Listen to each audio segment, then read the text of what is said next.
Après l'organisation de la vaccination commando, nous pouvons également parler de la construction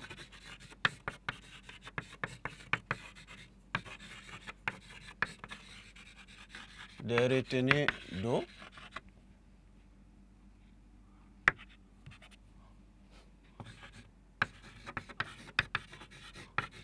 avec l'appui de la population.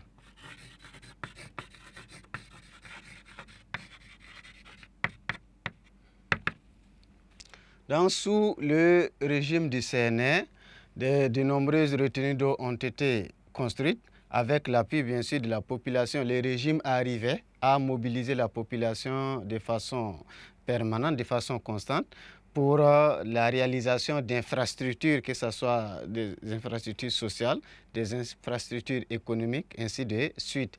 Et c'est dans ce cadre-là que la construction des retenues d'eau avec l'appui de cette même population a été réalisé et cela a contribué à soulager la population paysanne à travers la production maraîchère, mais également à encore soutenir les éleveurs dans la pratique de leur activité. En ce moment, on aura de l'eau pour les troupeaux, mais également on aura de l'eau et pour la population, mais également pour la production maraîchère. Il y a également comme mérite l'émancipation de la femme voltaïque.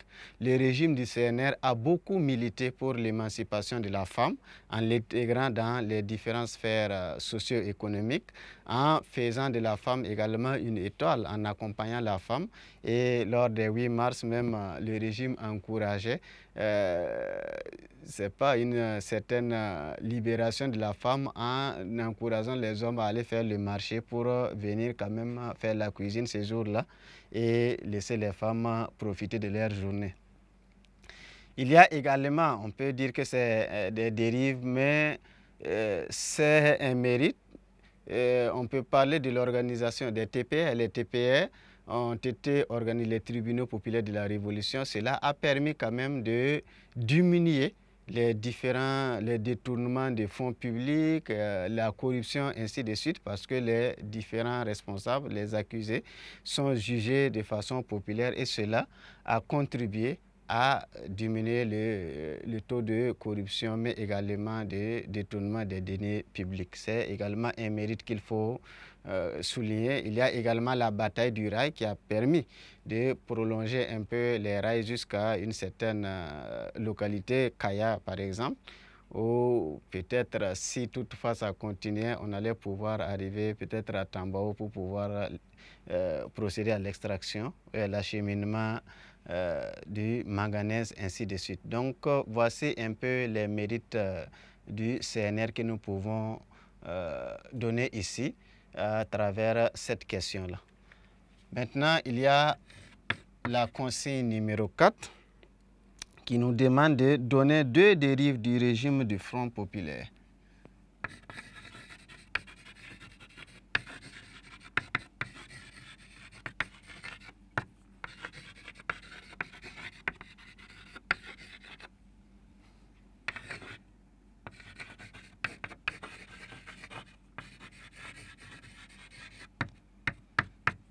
Deux dérives du régime du Front populaire. Nous, à ce niveau-là, nous avons des documents. Nous pouvons nous référer au document numéro 3, un document qui est un extrait d'un entretien entre le journaliste du journal en ligne, le Faso.net, et le colonel Lona Charles Ouattara, un ancien qui a connu bien les 2 régimes, que ce soit le CNR, mais également le régime du Front populaire. Donc, à ce niveau, il a souligné 2 aspects, des élections pipées à l'avance,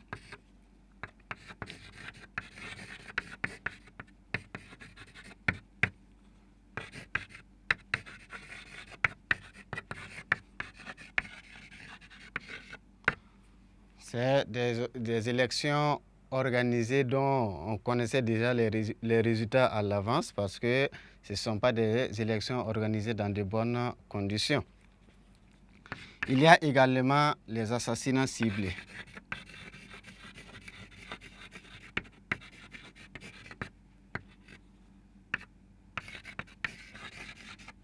Les assassinats ciblés. Donc, il y a les nombreuses violations des droits de l'homme, ainsi de suite.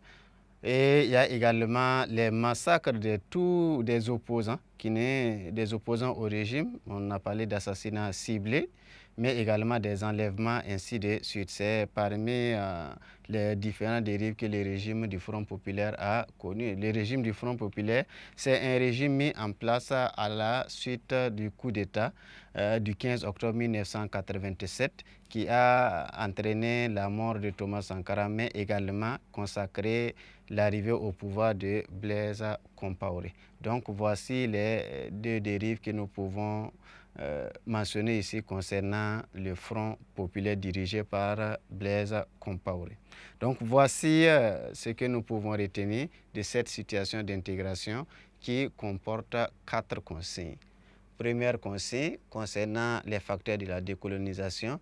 Deuxième consigne concernant les problèmes de l'Afrique indépendante.